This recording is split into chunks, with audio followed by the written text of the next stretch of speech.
Hey everyone, I'm going to walk you through 10 steps to setting boundaries in under 10 minutes. So let's dive right in. The first number one area is getting awareness around your boundaries. So identifying potentially broken boundaries or boundaries in the different areas of your life. So if you look at a life wheel, you would have 8 to 12 categories: work, relationships, spirituality, personal development, things like that, where you need to begin identifying what boundaries exist, what boundaries would you like to have in place, and which maybe need to be renegotiated because they're no longer working in your favor. And so just getting awareness around what is there and where you can start to move from there. The second thing is the purpose. So it's when we talk about boundaries, it is more important for you to understand the need that it signifies.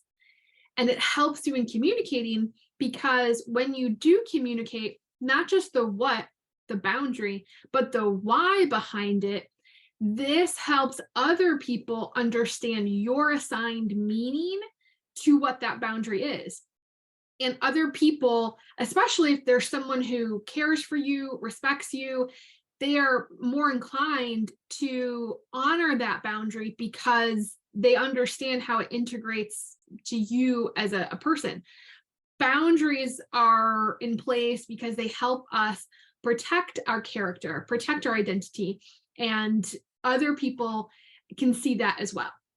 Number 3 is honoring other people's boundaries first. So if we are starting to do the work in boundaries for ourselves as individuals, as leaders, as coworkers, as significant others, whatever the case is, if you're starting to do some work in this area, you want to be able to honor other people's boundaries that they would have in place.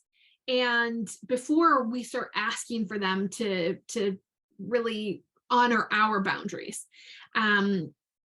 It might be a shared conversation with these different people in your life. If it is a boundary that involves other people, it might not be a boundary that involves other people. It could just be a boundary that you have within yourself. You know, if you're making statements or commitments or intentions that you're not keeping up with, you know, you're kind of breaking your own promises to yourself. So if people have boundaries in place, honor those boundaries. This leads us really well into the fourth step, which is to communicate. And when we begin to communicate, we have to get clear with ourselves first. So the first 3 steps have given us some level of clarity, but when we're communicating, we want to do this in a way that I particularly think mindful communication comes into play. So this is nonviolent communication. This is very active part of communication, being very intentional with how we show up in these moments. And it starts with ourselves. But then number 5 is the baby steps. We start where people would respect our boundaries. If it's, let's say, a no boundary, where you would say no to something rather than saying yes to something, it feels better for you as an early boundary setter, or as someone who is resetting their boundaries. Maybe you're stepping into a new role. Maybe your business has scaled, whatever the case is, but you're having to reestablish your boundaries. Maybe you've changed your email behavior. Start where people can respect your no, because the reason for this is it helps you avoid pitfalls. Some of those pitfalls where people don't set boundaries is because of guilt, is because of fear. What will people think? Will someone not respect my boundaries? Things like that. And so by operating with people that know and love and care for you and respect you, this helps us feel more aligned with getting our toes wet, we'll say, into resetting our boundaries.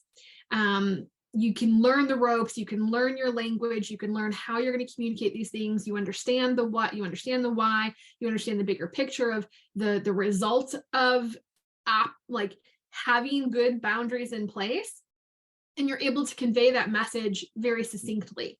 So once that's in place, then you can move on to places where it might be a little bit more difficult.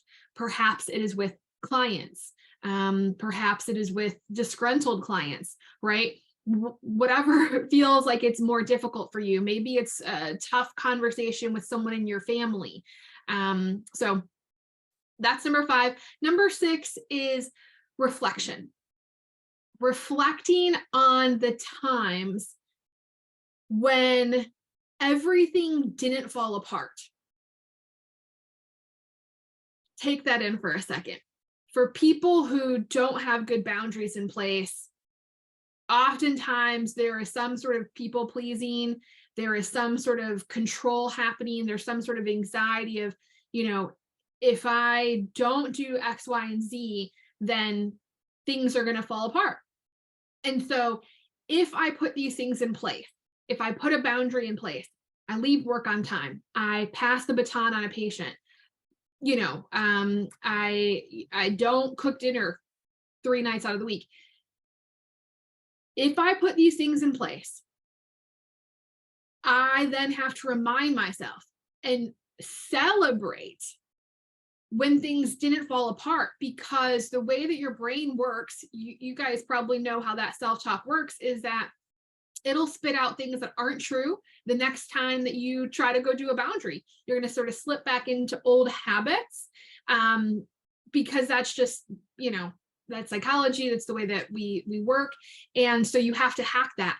And this is the way that you do that, because you're able to remind yourself of, as I mentioned, that result that comes from good boundaries. And that helps you set the next one. And it helps you just reinforce what you're doing. And you're able to begin integrating this in a way that, yes, it might feel a little clunky at first. It might feel like it's very deliberate. You're writing this down, you're putting a post-it on the wall, you're setting a phone reminder, you're doing something that's very in your face, because you're an adult learning a new skill. And so without those things, you slip. With those things, eventually you no longer need them, right? You guys have all learned a new skill, in which case you, a year in, 6 months in, however quick you're a learner, 3 months in, you no longer need those things. Now, is it cool to still keep those things? People who are practitioners in this area or in other areas, they might keep that sort of system in place, or that cog in the system, right? This step, these in the 10-step systems to setting boundaries, I've had this in place for many years. So number 7, that leads us into receiving the good. By reflecting on what didn't fall apart, reflecting on what worked out really well, what were the results, was it what I was aiming for? Is it at least in the ballpark of it? What can be refined? But it leaves us open. People who are most successful in life with, business or even their personal development, professional development, are curious. They are open-minded. And so we want to be in the receiving mode versus focusing on what didn't go well. Number 8 is focusing on those boundaries or responsibilities that help us, as I mentioned, protect our integrity. Okay, so that's it. Focus on my own boundaries, my own responsibilities. I'm not projecting and worried about what's working with X, Y, this person, that person, or the other, what they're doing, not doing. My focus is here. Number 9 is the undercurrent of why boundaries exist, not just to protect our character and our integrity, but to build up or foster connection rather than disconnection. So if healthy boundaries are not in place, things blow up and disconnection happens. Disconnection between all of the examples that I've previously mentioned. You guys, you've had enough examples in your life where I think you can do your own thought experiment and see how that works.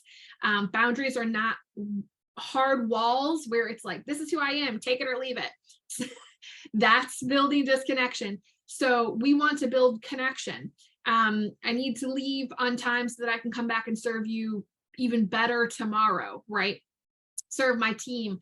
This is what works for my team, you know, whatever the case is. It's about building connection. It's if I do this, you can do that, right? We mentioned we're honoring each other in this process. And so the last step is cultivating support, creating support, whether it's with like-minded professionals or people around you that are your friends and family, people who support you and encourage your boundary growth, who are willing to work it out with you, who are willing to navigate it with you and understand that this is not like the hard and fast rule for the rest of time. This is where we're at right now.